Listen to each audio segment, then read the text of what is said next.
In New York City today, it turns out it is actually harder to pick up a snow shovel than it is to pick a president. It really does sound like a joke, doesn't it? But unfortunately for anyone stuck in the five boroughs right now, it is the absolute truth. Welcome to the Deep Dive. It is Sunday, February 22, 2026.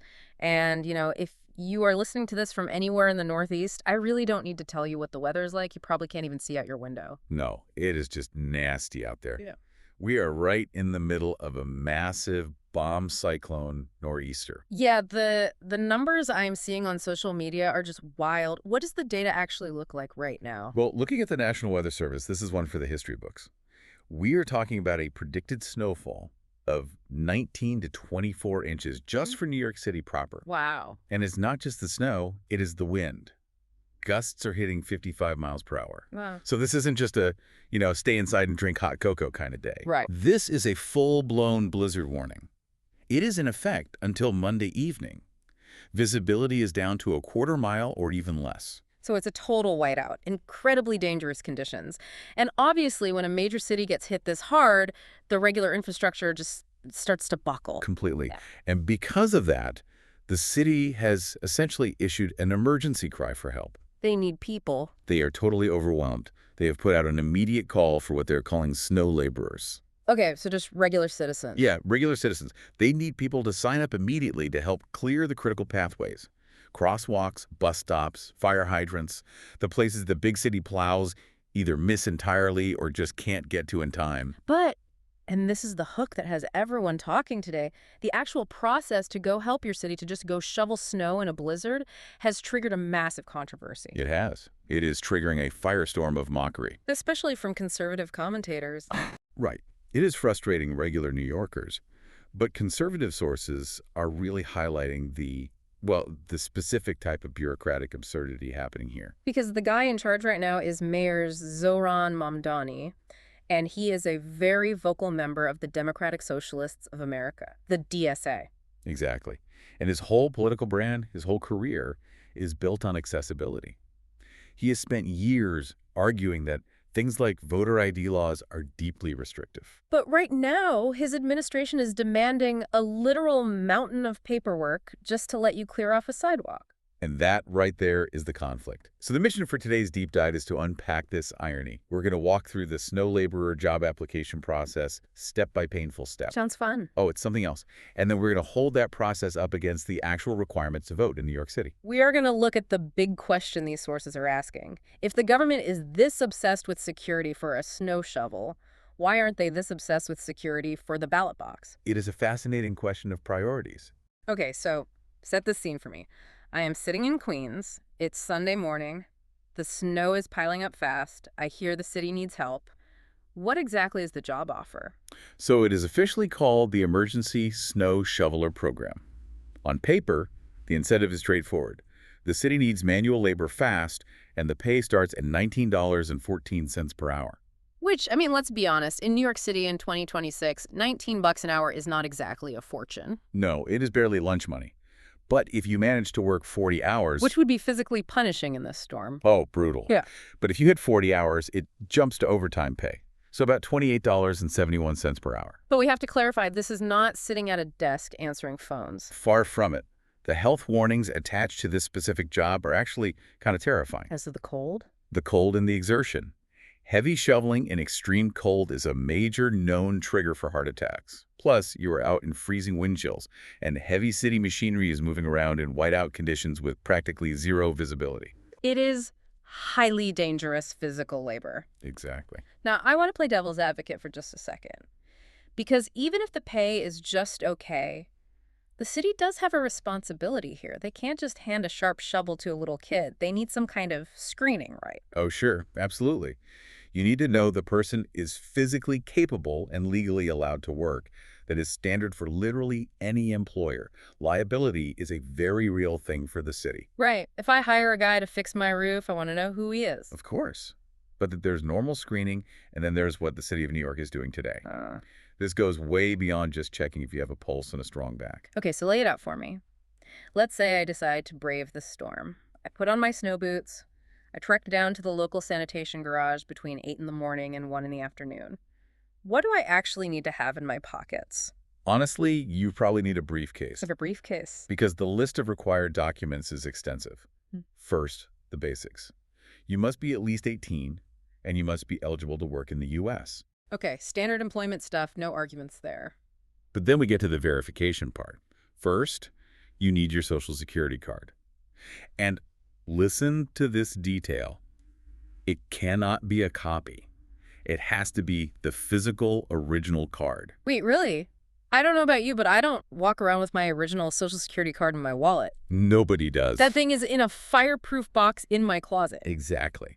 Most people are explicitly told never to carry that card unless it is an absolute emergency. So right off the bat, you have to go dig that out of your files. Okay, so I find my original card. What else? Then you need 2 forms of identification, a driver's license, maybe a passport, that kind of thing. 2 forms. That feels a bit strict for a temporary day labor gig, but fine, I get it. But here is the kicker. This is the part that is driving people crazy today. You don't just show them the ID, you have to bring the original IDs, and you have to bring photocopies of each one. Wait, hold on. I have to bring the copy. I am going to a Department of Sanitation garage. They don't have a copier. Apparently, the burden of administrative overhead falls entirely on you. In the middle of a blizzard, you need to find a way to make photocopies while the entire city is effectively shut down. That seems incredibly petty. It's like they're saying we desperately need your help to save the city, but we are definitely not wasting our printer toner on you. It creates a massive hurdle. Think about it. Who has a working photocopier at home in 2026? Almost everything we do is digital now. Right. So now you have to go find a FedEx store or a library, which are almost certainly closed because of the bomb cyclone, just to get a paper copy of your driver's license. It gets even weirder though, right? I was reading the source notes on the photo requirements. Oh, the photos are the best part of this whole thing. Yeah. You need to provide 2 photos of yourself. Like passport photos, like the 2-inch by 2-inch ones. See, that would actually make sense because you can get those at any local pharmacy. No. No, the city specifically states the photos must be exactly 1.5 inches square. 1.5 inches. Is that even a standard size for anything? No.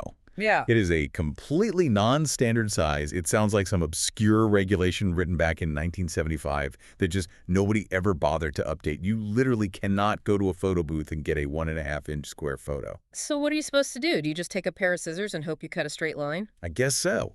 And remember, if it is not exactly right, a city bureaucrat sitting in that garage can just turn you away. Wow. So let's just tally this whole thing up. You are trekking through a bomb cyclone with 55-mile-per-hour winds. You are carrying your original Social Security card, 2 original IDs, 2 paper photocopies you somehow magically made, and 2 custom-cut mugshots of yourself. That is a staggering amount of friction just for a temporary gig moving slush off a crosswalk. The conservative commentators are having a field day with this. Specifically, the folks over PJ Media crunched the numbers on this process. They're counting this as requiring 5 forms of identification just to get hired. It is excessive. One of the sources, Robert Spencer, had a pretty sharp take on this. He asked, and I'm quoting here, "What does this clown think people are going to do? Steal the snow shovels?" And it is a completely valid question. The level of security vetting here implies that a plastic snow shovel is somehow a matter of national security. They are treating a temporary manual labor job like you were applying for high-level clearance at the Pentagon. But again, just playing devil's advocate here, maybe they just really hate fraud. Maybe the Mamdani administration is just super strict about identity across the board to prevent people from scamming the city payroll. See, if that were true, if they were just absolute sticklers for the rules everywhere, you might respect. You might say, wow, this mayor really cares about system security. But that theory falls apart completely when you look at how this exact same administration treats the voting process. Right. Let's pivot to the political angle here. Because the critics aren't just mad about the annoying paperwork. They are mad about the perceived hypocrisy of Mayor Mamdani. Exactly. Mayor Zohran Mamdani isn't just your run-of-the-mill Democrat. He is a very specific brand of leftist. He's a proud member of the DSA. A core pillar of his platform, and really the DSA platform nationally, is a fierce opposition to voter ID laws. The argument there is usually about voter suppression, right? That asking for an ID creates an unfair barrier. Correct. The standard argument from his camp is that asking a voter to show a driver's license or a state ID is inherently racist or classist. They say it disenfranchises marginalized communities because poor people or minorities might not have easy access to their documents. Or maybe they can't easily get to the DMV, or they don't have the money to pay for the ID fees. Okay, so let's follow that logic for a second. The mayor believes that asking for just one basic ID to vote is an impossible burden that destroys democracy. Yes, that is his public stance. But asking for 5 forms of documentation, including custom-sized photos and an original Social Security card, that is perfectly fine for a poor person who's just trying to earn a living shoveling snow. And that is the paradox. That is the massive gotcha moment the right-wing sources are hammering on right now. Because according to the New York City Board of Elections, and we checked the current statutes on this, registered voters generally do not need to show any ID to vote in New York. Wait, generally none. I just walk into the polling place, I say my name, and I vote. Generally, yes. You walk in, you give them your name, you sign the book, they match the signature. That is it. What about first-time voters, though? Surely they have to prove they actually exist. Even then, the bar is basically on the floor compared to the snow shoveling job. If you are a first-time voter who registered by mail, you might need to show something. But look at the list of acceptable documents for that. You can literally just write down the last 4 digits of your Social Security number. Not the original card. No, just the last 4 numbers written down. Or you can show a utility bill, a bank statement, a government check. A utility bill. Yes. So a piece of junk mail from the electric company with my name printed on it is enough proof of identity to influence the election of the commander-in-chief. Precisely. But that exact same utility bill is not enough proof of identity to clear the ice away from a fire hydrant. Not a chance. For the fire hydrant, you need the original Social Security card and the 1.5-inch custom photos. The contrast is just crazy. But it goes even further than that, right? I was reading the source material about affidavit ballots. Can you explain that concept? Because it sounds like a loophole you could drive a snowplow through. It basically is. Let's say you show up to vote on Election Day and you have absolutely nothing on you. No ID, no electric bill, no bank statement, nothing. In New York, you can still vote using what is called an affidavit ballot. How does that work? You basically just sign a piece of paper under penalty of perjury saying, I am who I say I am, and I live at this address. So it's literally just a promise. It is a written promise. Yeah. And then you cast your ballot and your vote is counted.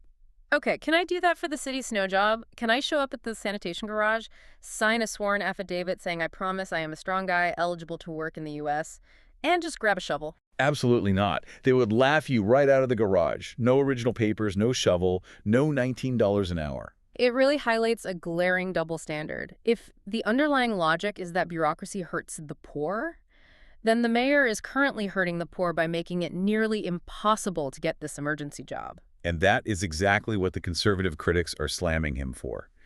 Think about the demographic that applies for emergency snow shoveling in a blizzard.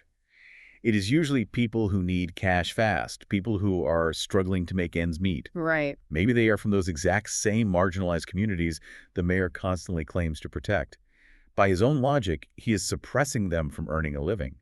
He is gatekeeping the city payroll with a ferocity that he would immediately label as fascist if it were applied to the voter rolls. There is also an immigration angle here in the sources that seems incredibly tricky for the mayor to navigate. Oh, it is very tricky. Mayor Mamdani is staunchly anti-IC.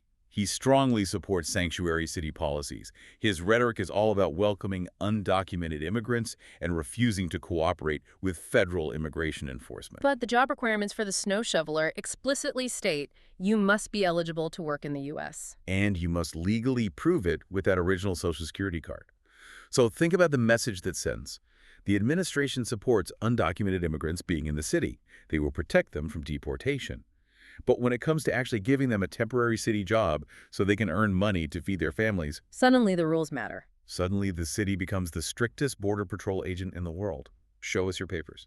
It is incredible. He wants them here, but he won't let them work unless they jump through administrative hoops that he says are racist in literally any other context. It strongly suggests to the critics that the ideology isn't actually about consistency or fairness. It is about power dynamics. When it suits them to have loose rules, like for voting, where they want maximum turnout from their political base, the rules are loose. But when it involves paying out city funds, suddenly they become strict, uncompromising bureaucrats. Which brings us to the deeper why. Why is this system set up like this? Is it just incompetence? Is it just that nobody updated the photo size rule since the 70s? Or is there an actual philosophy behind all this paperwork? This is where we have to look at the nature of what conservative analysts call socialist bureaucracy. The analysis suggests that this red tape isn't an accident. This is actually a core feature of collectivism. In what sense? How does making people cut their photos into tiny squares help the collective? It is about tracking and control. Socialist systems, historically, are obsessed with administration. They want to know exactly who is doing what, when they are doing it, and for exactly how much money.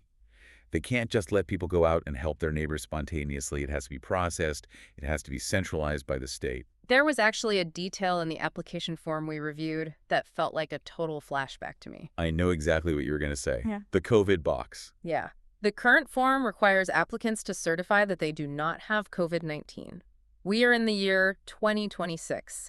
Is that really still a primary hiring filter for shoveling snow outdoors in a blizzard? For the left, as one of our sources pointed out, the pandemic has become an eternal instrument of control. It is a box on a form that must be checked forever. The argument is that it trains citizens to constantly report their personal health status to the government just to participate in basic society. So it's a compliance check. Exactly. Huh. It is not about the science of outdoor transmission anymore. It is about submission to the bureaucratic process. And meanwhile, while everyone is busy filling out these health forms and measuring their photos to be exactly 1.5 inches, the snow is still falling. That is the Tom Sawyer effect we are seeing here. The mayor is essentially polling a Tom Sawyer. He is trying to get the neighborhood citizens to paint the fence for him, but he is making it incredibly difficult for them to even agree to do the work. It raises a really basic question. Where are the city plows? New York City is not some poor, underfunded village. It has a massive municipal budget. Exactly. New York City residents pay some of the highest taxes in the entire country. So why is the emergency strategy just hoping that regular people show up with their own shovels? Sources point out that under Mayor Mamdani, basic city services have been slipping badly. There are reports of regular garbage just left uncollected in the streets for days. So the government fails to do its core job clearing the streets, and then creates a bureaucratic nightmare for the citizens who are willing to step in and fix it for them. It is a massive failure of city services, completely masked by red tape. And sources are framing this as a warning, really. A warning for who? For the whole country. Look, we are talking about a local story right now. Sure, it is a blizzard in New York City. Right. But the presidential election of 2028 is coming up fast. Right. The national stage. If the policies we are seeing implemented in New York City today, this stultifying bureaucracy, the massive inefficiency, the total obsession with forms over actual results, if that philosophy goes national. Imagine this exact process for everything in your life. Exactly. Imagine needing 5 forms of original ID to see a doctor, or to start a small business, or to buy a car, but still needing 0 ID to choose the government that enforces all those heavy rules. It feels like the priorities are just completely backward. It is the textbook definition of collectivism gone wrong. Lots of forms. Very low efficiency. The snow just keeps piling up on the streets while the bureaucrats sit inside and check the photo sizes with a plastic ruler. And that is the reality on the ground right now. The wind is howling, the snow is getting deeper, and somewhere in a sanitation garage right now, a city worker is probably rejecting a guy who wants to help because his photo is 1.25 inches instead of 1.5. While simultaneously, that exact same administration refuses to look at an ID at a polling place because it's quote-unquote too difficult for the voter. It is mind-boggling when you lay it out like that. It is clearly not just about snow. It is about an entire worldview. It really is. It exposes the hollowness of the voting rights argument. Yes. The city clearly knows how to demand an ID. They know how to rigorously verify identity. They just choose to apply that rigor to manual labor and not to democracy. So let's just recap this madness for the listener who is maybe sitting in the dark right now waiting for the power to come back on. A bomb cyclone hits New York. The city is desperate for immediate help. They offer decent overtime money. But instead of quickly mobilizing an army of shovelers, they build an impenetrable wall of paperwork. They demand an original Social Security card, 2 forms of ID, copies of those IDs that you have to somehow make yourself in a storm, and weirdly specific non-standard photos. Meanwhile, the exact same mayor fights tooth and nail to make sure you can walk into a voting booth with essentially a utility bill and a smile. Or literally just a signature on an affidavit. Exactly. It proves that to the current New York City administration, the integrity of a temporary payroll for snow shovelers is vastly more important than the integrity of the vote. That is a really tough pill to swallow. It is. It seems tight security is only for the government's money, not for the people's voice. Well, if you are in New York today, please stay warm. Don't go outside unless you absolutely have to. And if you are trying to get that shoveling job, good luck finding a working copier in a whiteout. You're definitely going to need it. We are going to leave you with one final thought to chew on as you watch the snowfall today. We talked about the hypocrisy, we talked about the extreme bureaucracy, but here is the question that really matters going forward. If the government cared as much about the integrity of the ballot box as they do about the integrity of a snow shoveling roster, how different would our country look tomorrow morning? It is a question really worth asking. Thanks for listening to this deep dive. Stay safe out there.